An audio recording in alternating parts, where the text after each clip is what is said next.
Visakha fishing harbour వద్ద TDP నేతలు పలు సేవా కార్యక్రమాలను నిర్వహించారు.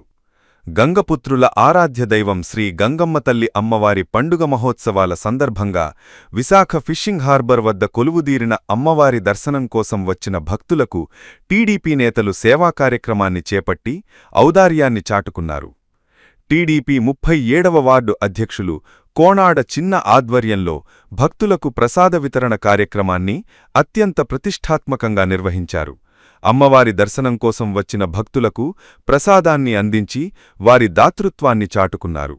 వీరితో పాటు వార్డు నాయకులు గుప్పి, కిరణ్, నాగి, నాగమణి, వడ్డది మంగవేణి, మురళి, తాతాజీ ప్రసాద వితరణ కార్యక్రమంలో పాల్గొని సేవాస్ఫూర్తిని చాటుకున్నారు.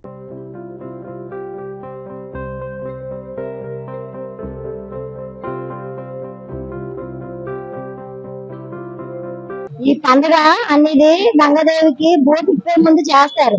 మత్స్య సంపద బాగా వస్తుందని పండుగ మన చేతులు అయిన తర్వాత ఇది చేస్తారు. అంటే ఫిషింగ్ బాగా పడతాయని ప్రతి సంవత్సరం చాలా ఘనంగా జరుగుతుంది ఈ పండుగ. ఈ పండుగ చేసుకున్న తర్వాత బోట్లు అనేది ఇప్పుతారు.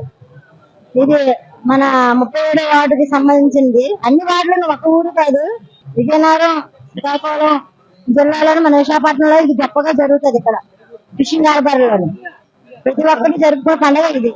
అంటే ఏ ఆపద రాకుండా ఈ అమ్మవారు కాపాడుతుందని ఒక నమ్మకం. ఆ నమ్మకం బట్టి ఘనంగా చేస్తుంటారు. ఇది అందరికీ నమస్కారం.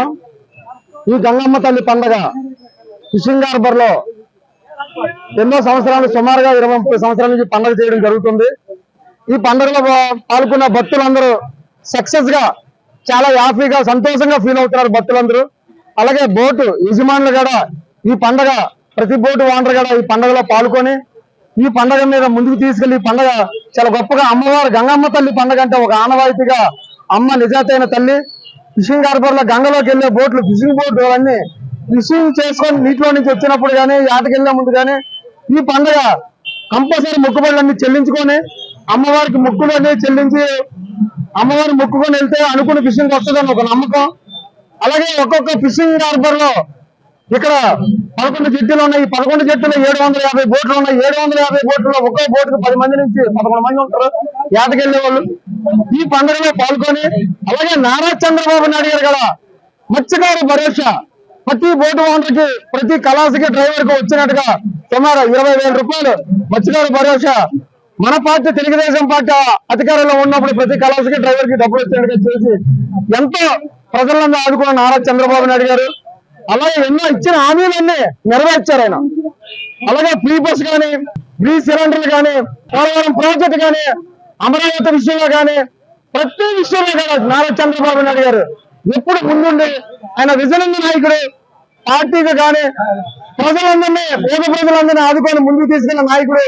అలాగే మా కూటమి ప్రభుత్వంలో 3 పార్టీలు కలిసి ఎప్పుడు పవన్ కళ్యాణ్ ఆయన ఆలోచన తీసుకొని కానీ, అలాగే బీజేపీ నరేంద్ర మోడీ గారి ఆలోచన తీసుకొని ఎప్పుడు ప్రజలకు అందుబాటులో ఉండి ప్రతి కార్యక్రమం ముందుకు తీసుకెళ్లిన నాయకులు నారా చంద్రబాబు నాయుడు గారు, నరేంద్ర మోడీ గాని, పవన్ కళ్యాణ్ గాని.